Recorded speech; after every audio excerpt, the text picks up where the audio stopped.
वसुदेवसुतं देवं कंसचाणूरमर्दनं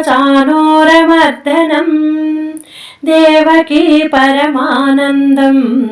कृष्णं वन्दे जगद्गुरुं कृष्णं वन्दे जगद्गुरुम् अथ श्रीपुष्पसङ्कासं हारनूपुरशोभितं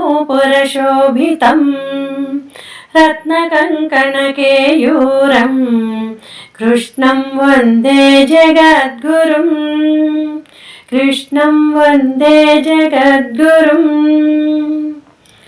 कुटिलालकसंयुक्तं पूर्णचन्द्रनिभाननं विलसत्कुण्डलधरं देवं कृष्णं वन्दे जगद्गुरुं कृष्णं वन्दे जगद्गुरुम् मन्दारगन्धसंयुक्तं चारुहासं चतुर्भुजं बर्फीपिञ्चावचूडाङ्गं कृष्णं वन्दे जगद्गुरुं कृष्णं वन्दे जगद्गुरुम् उत्फुल्लपद्मपत्राक्षं नीलजीमूतसन्निभं येदवानां शिरोरत्नं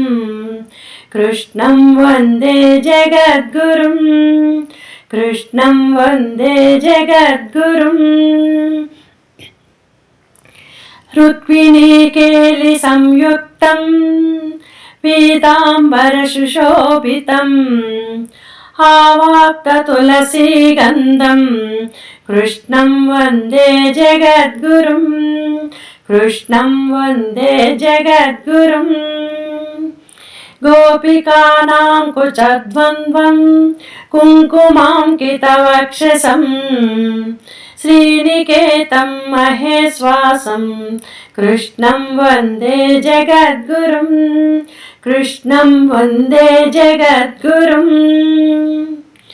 श्रीवत्साङ्कं महोरस्कं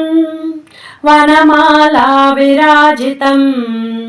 शङ्खचक्रधरं देवं कृष्णं वन्दे जगद्गुरुं कृष्णं वन्दे जगद्गुरुं कृष्णं वन्दे जगद्गुरुम् कृष्णाष्टकमिदं पुण्यं प्रातरुद्धाय यः पठेत् कोटिजन्मकृतं पापं स्मरणेन विनश्यति।